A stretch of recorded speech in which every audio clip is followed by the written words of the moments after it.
Alright, thanks for checking out this video and tuning in to Airsoft Cloner.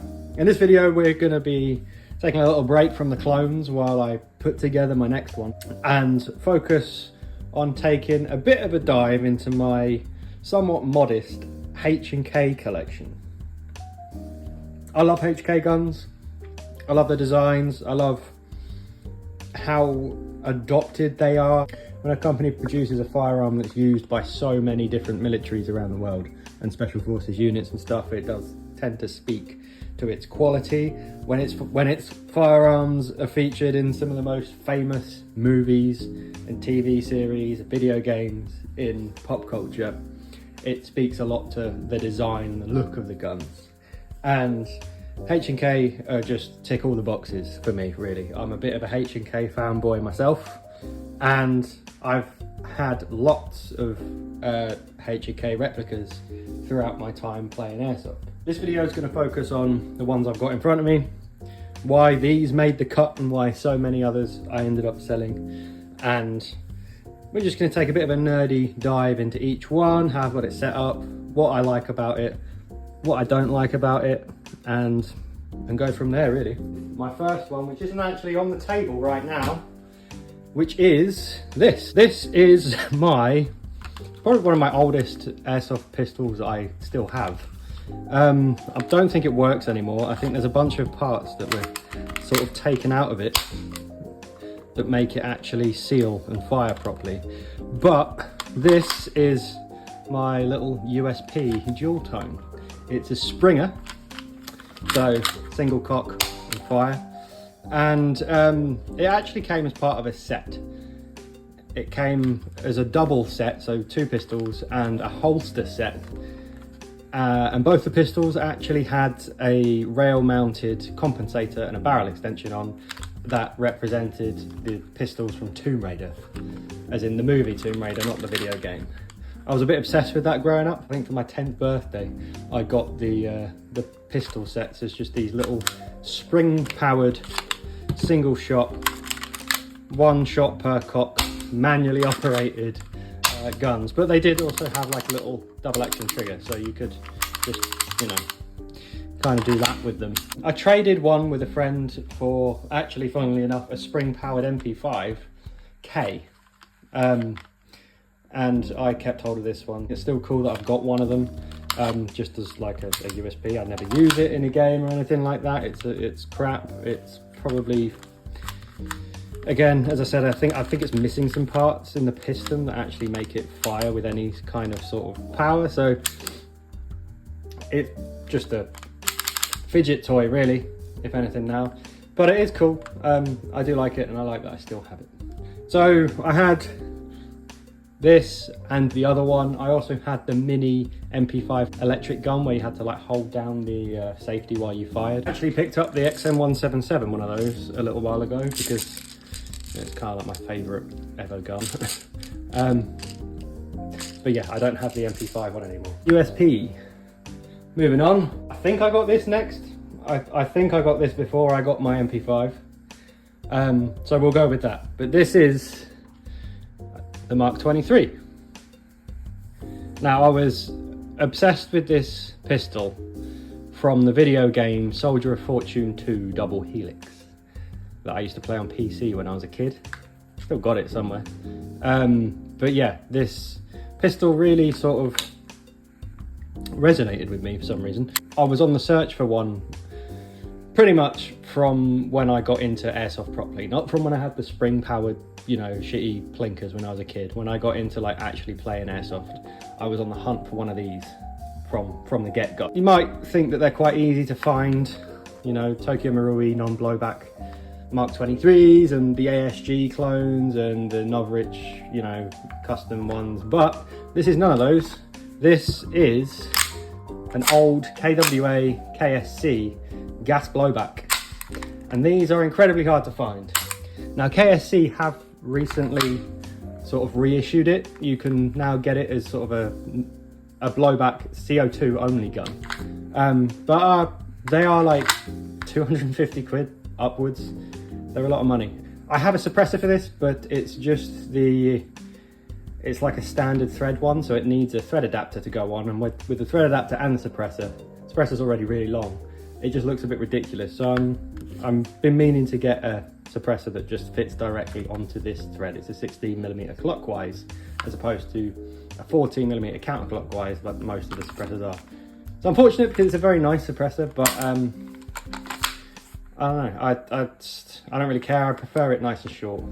Anyway, I say nice and short, it's about the same size as a Desert Eagle, so it's a big hefty piece, and having a suppressor on the end of it as well is just like a bit impractical. I get it for the snipers and the really quiet non-blowback ones, and I do appreciate the non-blowback feature as a, you know, something that's somewhat realistic, because in the real world the Mark 23 prototypes had a way to lock the slide to stop it from moving, to really minimize the mechanical sounds of the pistol firing. Came about as an upgrade to the Hush Puppy from the Vietnam War, the Smith & Wesson pistol that was suppressed and had a way to block the slide from moving.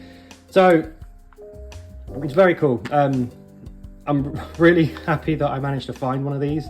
It took years of hunting. I got scammed for one once when I was actually in hospital of all places, and I was just, you know, trying to buy something to cheer myself up. One of these came up on the used forums. I bought it and it never turned up, and I managed to get my money back because it was all, you know, PayPal and stuff.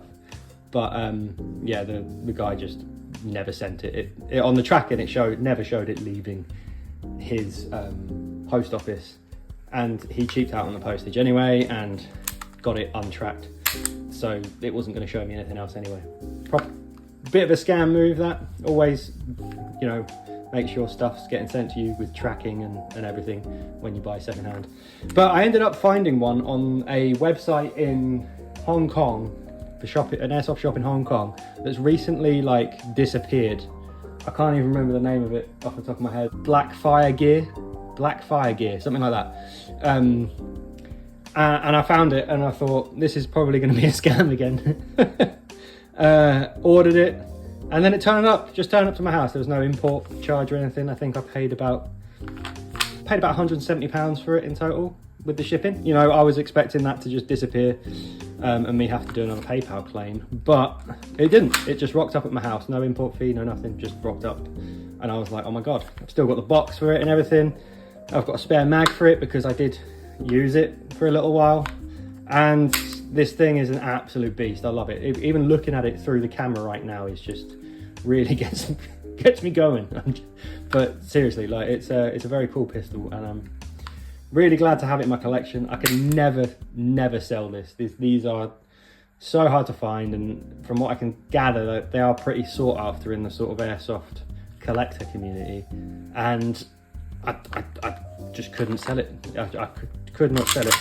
It's definitely one of my prized airsoft replicas in my collection. I love it. You never see these going up for sale ever on the used forums. So if you ever do, check it's a genuine ad and snap it up. Even if you don't like the pistol, just snap it up, have a go with it, and then resell it for like a fair price. Just because I know there are people out there that want these and not enough of them, and they are wicked. Now, it's not without its quirks.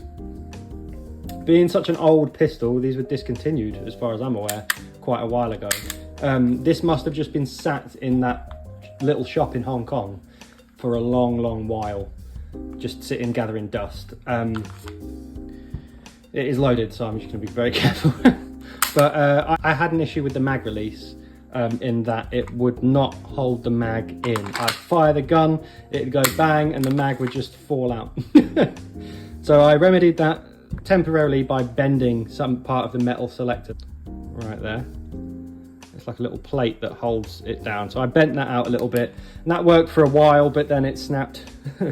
So I got a new selector and a new spring, which I was able to find, funnily enough. I can't remember where, but I was able to find those specific parts for it, which I think was pretty mad. Since I've changed those, it's been fine. Inside here, there's a little pin that holds this fake extractor in place. And as you can tell there, I'm pretty sure I've lost the spring for it that sort of stops it from flapping about. But this tiny little screw down here like to back out. I've thread locked it in place, but I think I've lost the spring. So that's just staying flappier now, because that tiny little screw in there would just like walk out constantly, and it was a massive pain in the butt. This is a metal slide, but it has this like weird coating on it that makes it feel like plastic. It's a really weird way round. I've lost this little spring a couple times as well that goes in here and actually puts pressure on the slide stop to make it actually stop and stay in place. So I've replaced that as well. What was I saying? Yeah, so the metal slide has this weird coating on it that makes it, you know, very robust and a really good finish, hard wearing finish. But it's weird. It's like it doesn't really feel cold to touch. It feels almost like plastic, which is obviously a strange way around to do it. But I'd have, to be honest, preferred a plastic slide because I prefer plastic slided pistols because they work better. Not that this doesn't work well. This works very well. But I've only ever used it indoor CQB. It's a big heavy chunk. It's a big chunk of metal, this slide, and I don't think that it would work very well outdoors, to be honest, just because of cool down and because of gas pressure and the way that works. And I think it would struggle in an outdoor game to work reliably and cycle that slide, that big chunky metal slide, lots. Like, at least with Desert Eagles that are about the same size and weight, the slide that moves, the part that moves is only like, you know, half of it. So it's a bit different. There's a lot of weight to move. I've used it as a CQB sidearm and it was good fun. But outside of that, I don't really mean to take it outdoors and use it unless it's like a really warm day. I'm also worried about things falling off of it and me losing them outdoors. So I've kind of retired this pistol from skirmishes, unfortunately, for now. This definitely used to have like a dummy firing pin down there that has sort of come unscrewed and fallen out. And the rear sight likes to loosen and move side to side. It's kind of loose there now. So that could do with a bit more thread lock. But, you know, as I said, I don't really intend to use this much. This is very much sort of a collector's piece for me. I'm not going to fire it now just because it is loaded. I love it. It's great. Really happy to have this in my collection, and I'm never, ever getting rid of it. It's awesome. The only other thing is the trademarks have kind of dimmed over time, but it doesn't really bother me too much. They're still there. Yeah, KWA Mark 23 gas blowback pistol. VFC MP5A5 version 2 gas blowback submachine gun. This is my favorite airsoft replica I own. Where to begin? Die Hard, right? Am I right? Go watch my video on how to clone the Die Hard MP5. That's not really an MP5. And that's what I plan on doing with this. So this, I did prefer having it set up as an A3 with the SEF lower. However, the 3-round burst on the A5 lower is much more fun to actually skirmish with outdoors. Just because 3-round bursting people is a really good time. It's currently set up with its standard handguard and just with the little red dot sight. This is like a Walther Umarex one that's actually really nice. I got this with one of my other H&K guns that I've since sold. Really like the red dot and decided to keep it. It looks kind of Call of Duty-esque with it on, just as that typical sort of generic red dot sight, reflex, whatever they want to call it. I've done loads of videos on this, so I'm not going to talk too much on it now. I've had problems with the stock, sort of fixed it. Had problems with the lower, where this should be on safe right now, but it fires even though it's unsafe, which is weird, and I have no idea how to fix it. My cock and handle's not broken, touch wood, ever. I know other people's have, and yeah, this is just an absolute ripper. I love this one. Could never ever get rid of this. Now, I've had a few MP5s in my time. My first AEG, proper AEG, was an MP5 from SEMA. It was the old electric blowback ones. It was a CM049J. They got discontinued. They basically, the blowback unit inside them just made it eat itself alive. Didn't work very well. I sort of sold it as a project gun, then bought a Classic Army MP5A3, which was very, very good. It was very well built, served me well for quite a long time. B&T MP5A3 from Classic Army had the A3 SEF trigger pack. It had I had a flashlight front handguard with it, loads of mags, and that was a really good little AEG that served me well for quite some time. I remember it being incredibly thumpy, thuddy, as opposed to squeaky and squelchy like the SEMA. Ended up selling that to buy the WE gas blowback Apache MP5, which was really cool. I didn't like that the mags, you had to like flip a little switch on the mags to get them to actually fire, because where they had a really cool click on empty feature that was nice and realistic, where the hammer would, you know, click, the trigger would, you know, release the hammer and it'd just click instead of go bang when you're out of ammo. But in order to disengage that, you have to like flip a switch on the magazine every single time you insert a fresh one into the gun, which is a bit annoying. I never actually fielded the gun. I never took it to a skirmish. I got it, fiddled around with it for a bit, got a load of mags for it, got a drum mag for it. Then I lent it all to a friend because he likes MP5s and I wasn't using it at the moment. And then I got it back off him and then sold it because these were announced. And I wanted one of these ones instead. As soon as these were released, a friend of mine and I were like on them like a hawk. We watched all of like the Explosive Enterprises videos and the Bada Bing videos. Really informed our purchase, and we have not been disappointed since. They are really, really good, really skirmishable. They love to be shot. They're super accurate, and this, I'm not just blowing smoke up VFC's bum. Like, these, I swear, get more accurate the more you use them. I've had this as like a loner gun for a while. It's that good, and I'm not worried about it, you know, falling apart. That new people that come and play Airsoft that I bring, my sister I took to a couple games, they use this because I know they're not going to have any problems with it and it's not going to be a faff. On a nice hot sunny day, the gas lasts a long time. You get at least 4 or 5 of these full mag loads of BBs out of one puff of gas, so I'm not worrying about them running out of gas and being annoying and asking me for gas. And they just work. So for a while I didn't use it. I was lending it out to people to use, right? And then I used it recently and was like, oh my god, I don't remember it being this accurate. And it was just like absolutely pinging targets like 60 meters away on the range at this outdoor site that I've been going to, and with ease, and like incredibly accurate, way more accurate than my VFC ARs. Definitely more comparable to sort of Tokyo Marui MWS. It was awesome, and I don't get why I've not changed any of the internals other than put a low power nozzle in, because these do shoot a bit hot out the box. You can run them on duster gas if you want, and they cycle fine on duster gas if you want to keep the power down that way.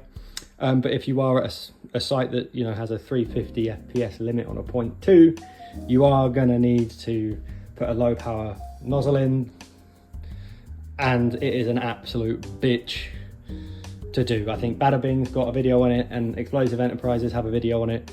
Watch that before you attempt to open up the bolt carrier and the nozzle and stuff. Watch that video properly. Watch those videos properly, because putting it back together is a massive pain in the balls. Massive, massive faff. It's so overcomplicated, and you will definitely break some nozzle return springs. So if you're ordering the low power valve, the low power nozzle set for the VFC MP5 version 2 gas blowback, definitely get some spare nozzle return springs, because you will definitely chew up at least a couple of them in the process. But that is the VFC MP5 A5 gas blowback version 2. I've got loads of videos on this on my channel, check them out. Highly recommend this. Very happy to have it in my collection. Definitely not one I'm going to let go of. Other MP5s I've had are the spring powered MP5K I mentioned earlier, the mini electric Tokyo Marui electric gun, and then also I've had two Marus in MP5Ks, which were a lot of fun. They absolutely they were silly fun. I did want to do a bit of a Black Ops custom on one of them, but I ended up selling it because priorities change, right? I've had obviously the Marui NGRS MP5 SD, which is the one I recommend out of the most. Even though this is my favorite, if you're not into gas, if you're not used to running a gas blowback, go for the Tokyo Marui NGRS. It is a barrel of laughs. It's so good. So I had the SD. It was incredible. Laser accurate out the box. You don't need to do anything to it. It's got a MOSFET already in it. You just run it on the 7.4 battery. Don't touch the barrel, don't touch the hop, don't take it apart, don't try and put anything else in it. Just keep it as is, and they are incredible. Right, moving on up now to Tokyo Marui USP Compact Jack Bauer's sidearm in 24, as well as, I'm sure, lots of other things. Blood Diamond, Leo DiCaprio's little clinker that he gets from that, that random bar in whatever country he's in. I'm not sure how the barman was able to get one of these when they were sort of like brand new at the time. But, a good friend to have, I guess. This is wicked. This is like literally my main sidearm at the moment. Of all my Tokyo Marui pistols, I think this is sort of the most recent production one. So it has like a big, piston or blowback housing or whatever you want to call it, that has, a big capacity, and it absolutely punishes this plastic slide. I use it on green gas. All of the sort of internal parts of the slide are reinforced. There are like metal parts down the sides here, and I'm not really worried about it breaking, to be honest, but it absolutely clacks, right? Absolutely. It's so pokey. It's so pokey. It's really fun to use in CQB because it scares the shit out of people in the dark, and it's just so loud and poppy. I love it. The gas lasts a good amount of time. You get at least 2 of these fills out of BBs on 1 puff of gas, because there's just a plastic slide, and that's why plastic slider pistols are just much more practical. They're a lot more snappy, and that in itself, the actual feel and the pokiness, we'll call it in this video apparently, is what makes it sort of realistic and makes up for the feel of it being a bit more toy-like, because it's all plastic. That being said, it is very well done. The slide does have this sort of slightly different hue to it than the frame, that makes it definitely look convincing. And the magazine's got a considerable amount of heft to it. As I said, all the internals are reinforced. There are metal bits inside, so that does give it a bit of heft. And I've got this cheap little Inforce knockoff on here, which I think just looks nice. It doesn't work very well. It absolutely chomps batteries. Like, they run out so quickly. But nonetheless, it's still very cool.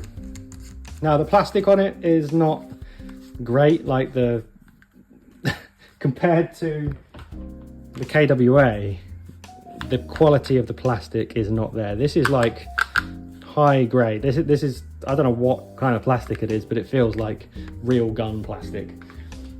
Whereas this feels like Tokyo Marui toy plastic. But in game, you don't notice it. It's a really cool little pistol. It's my favorite one that I actually use, minus the Desert Eagle maybe. Love it. It's my go-to especially for CQB, my go-to pistol. Tokyo Marui USP compact. I've got a couple of videos on my channel already, all about it, so go check those out if you are interested. All right, last but not least, here we go, cup of tea time. So, my VFC 416C custom. When I say custom, I put this together from the ground up. I think the only thing I could have done more was like to forge all the metal myself. I have neither the knowledge or things to do that with. So we're gonna go over this. This has sort of been somewhat of a passion project of mine for quite a while now. For like over a year and a half, I think, nearly, I've been putting this together. And sort of getting the parts for it, selling things to fund bits for it, and I've got a lot of money in this. I've nearly sold it a couple of times, just from, you know, when I've gone through periods of not using it much. I've been using my other guns a lot, so I've not been using this so much, just because this is just my purpose-built CQB monster. And I've also got other CQB guns that I use. so I've not used it as much as I'd like to, and for that reason there have been a couple of occasions where I've nearly sold it off, and then it's literally been like talking to someone who's messaging me on the forums wanting to buy it, and I've just gone, I'm sorry, I can't do it. Gotten to the point where I've like sent them my PayPal, and then I've had to like delete the message where I've sent them my PayPal because I can't do it. I can't take the money for it. I can't get rid of it. I've got too much in it, and every time I pick it up I'm like, oh, this is so nice, this is like mine, I built this, it's mine, it's the only one, and it's lovely, and it's worth more to me than what I could justifiably ask someone for it. I've nearly sold it for like £400 on a couple of occasions, and that is, you know, if someone wants a VFC 416, they can get one for £400 used pretty regularly. So if you're selling a VFC 416, that's what you're going to get for it. But mine cost me lots more than that because I had to put it together myself from parts. Why? Well, because VFC don't make a 416C as their gas blowback range anymore. I guess it wasn't as popular as, you know, their other models, which is fair enough.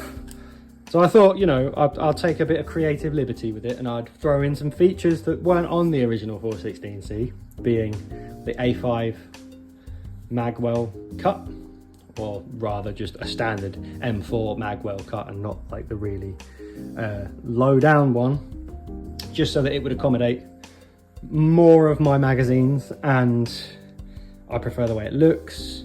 I've got the A5 curved trigger guard with it. I've got the sort of more original old school DevGru Tango down battle grip, the BG16 battle grip on there. This one is actually a cheap copy from S&I Tactical, and it doesn't quite mate up with the back of the receiver. Leaves a little gap here, and it absolutely pisses me off that it does that. So I'm on the lookout for a real one, because I think a real one will fit the VFC spec receiver a little better, and then I'll use this on something else, something Marui spec probably. Other than that, it's a pretty cool 416C. It's got a Maxim style stock on it. I have seen 416s with Maxim Defense PDW stocks on them. I can't remember. If I can find a picture, I'll throw it up. As well as there are some with the Maxim Defense handguards on them as well, which look really cool.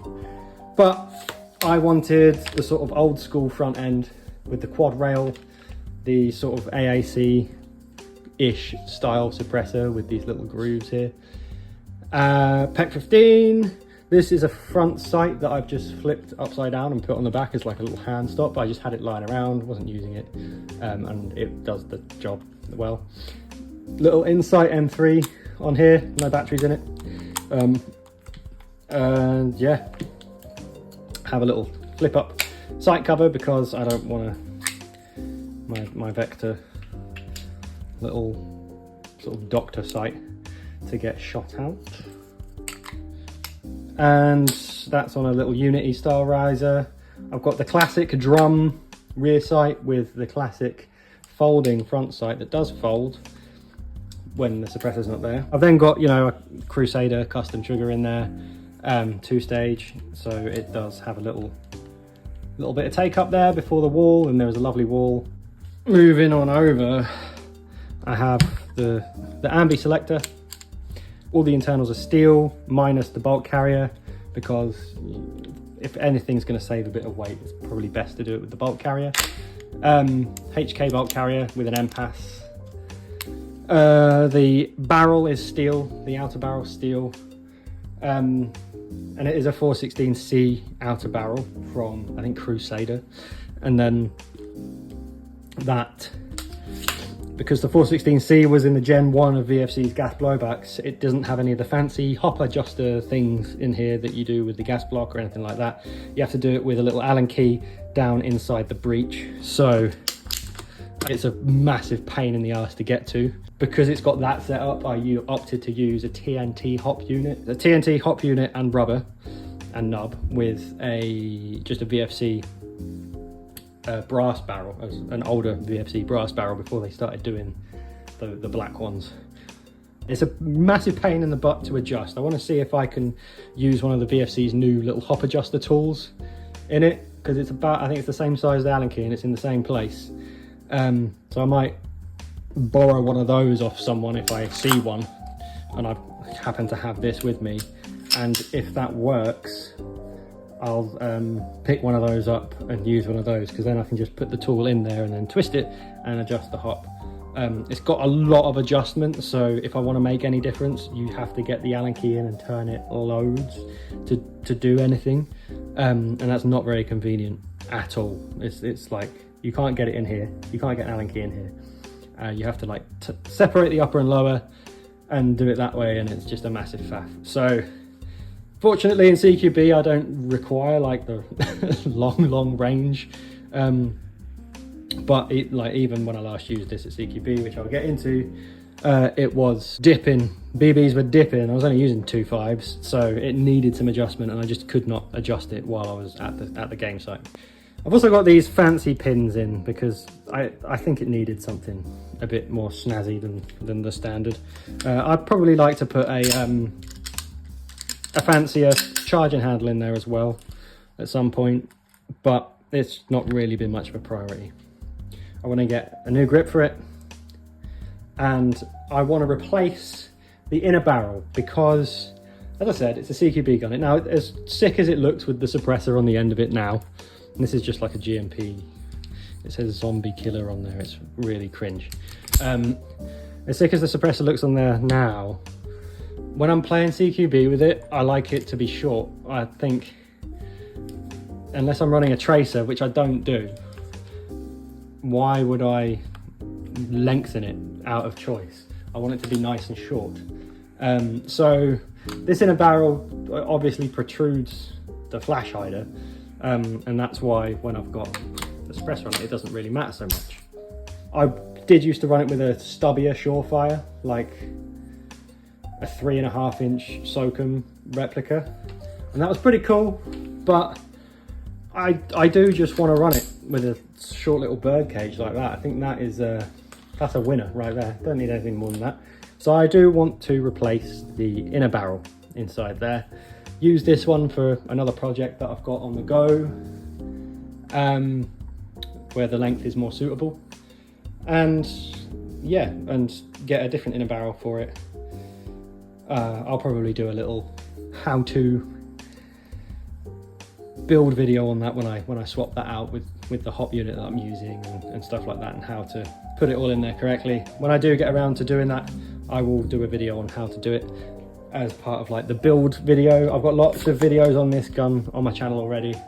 Just got like a whole kind of build documentary on how I put it together and testing it and issues that came up and whatnot.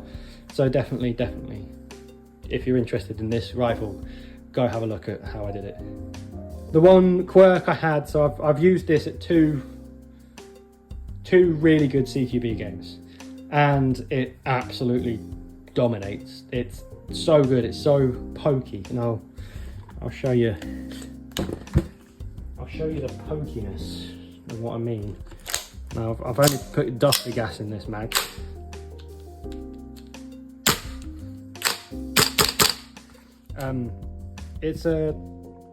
it's quite nifty. The recoil system in there, it's basically like a rod with quite a stout spring on it that goes up into the bolt carrier, then got a buffer in the back because the recoil system for this is designed for the original HK416C stock, which is a bit shorter. So I've had to put a buffer in the back, and then I've got this unique recoil system in there. But as I said, the spring is quite stout. But when I'm just using CQB single shot, you know, semi-auto only, that is incredibly nice and kicky and snappy. It was a lot of fun to use. It was a lot, just the feedback you're getting from the replica itself while you're using it in both CQB games has been very, very satisfying to use. Much more satisfying than my Tokyo Marui MWS that I generally prefer using outdoors anyway. It's just a lot more poppy and snappy and kicky. You do kind of notice that thing when you switch from one to another in one game. You notice which is more reciprocative, if that's a word, when you're using it, and that does make it a lot more fun to use. I think in the winter I'll use this instead as a recoil system because it does work quite well. So this is a cut down spring, recoil spring, standard VFC recoil spring that I've just cut down. This is the buffer that came with the Max in Defense stock, and then in here is just a little plastic buffer that I've used that just sort of short strokes the system without it increasing spring tension. It sits in there and helps the bolt carrier to reciprocate and be a bit less bouncy. The only issue I had with it, I had to swap it to the MWS the first time I used it because the trigger kept going dead. And that meant that every time I cocked it, I'd put a mag in, it would be fully gassed up, fully loaded, and it would just click instead of bang. The trigger would reset and it would just click. And that was because the firing pin, the valve knocker down here, was getting stuck. I didn't know what was going on at first. I'd swapped it with another one, and the same thing was happening. And then during swapping it, the last time I did it, you know, you have to take out the magazine release to do it, to get the knocker system part out. I noticed that when I was, you know, before I put the mag release back in, the piece was recessing as it should, properly, like it just did then, every single time, and everything was fine. So I was a bit like, why, you know, I put the magazine release back in and tested it, and it didn't work again. And then I took it out and I noticed that without the magazine release in there, it was working fine. And then I realized that the spring for the magazine release was sort of too strong.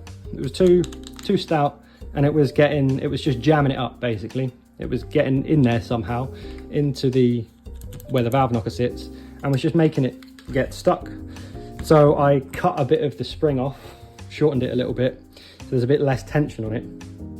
And it seems to have worked okay. The best test for anything is to do it on camera. Because if it's gonna go wrong, it's gonna go wrong when you're telling everyone that it works fine. But there we have it, works. So I think I've solved that problem. The last game I took it to, I didn't have that problem at all. It worked really, really well the entire time. I did switch to my MWS anyway, because I brought it with me. So just because I brought it with me and I'd carried it around all the way, you know, I'd traveled quite a long way to go play at the place I played at. Just for that, I was like, no, I'm going to use it if I've brought it all this way. But I didn't want to. I wanted to keep using this because this was just so good. It was so good. Had such a good time with it, and it just solidified me never selling this. This stays in my collection always. Cannot get rid of this. It is awesome. My 416C custom build.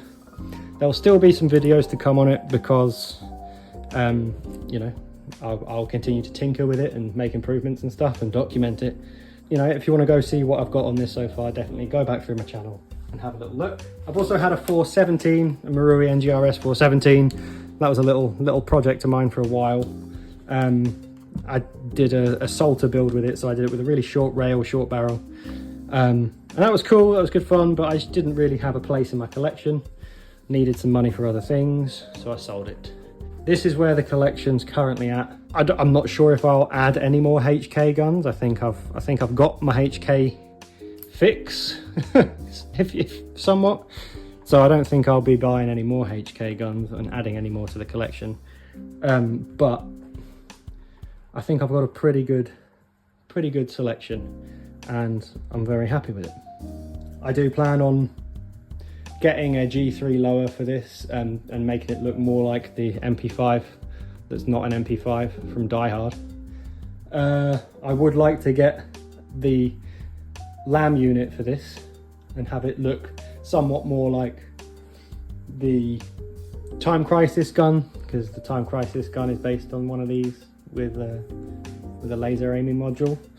I would say the Metal Gear Solid, because this is, you know, prevalent in Metal Gear Solid in that series, but I didn't really play that. I'd be lying if I said that inspired it, just, you know, for points or whatever. And, you know, the few, other than that, with the 416C, you know, there's the few little tweaks I want to do, change the grip and stuff, and change the inner barrel.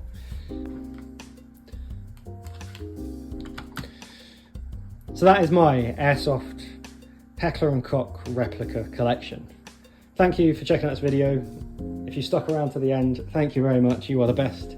Check out the link in the description and the pinned comments to my Buy Me a Coffee page and to my merch store, where you can support the channel further if you wish. The next Airsoft cloner video, where I talk about how to build a particular firearm from movies and TV games and videos and stuff like that, will be on the Honey Badger. So stick around for that. If you make sure you like and subscribe, hit the notification bell so that you get notified when I put out new videos and new content like that.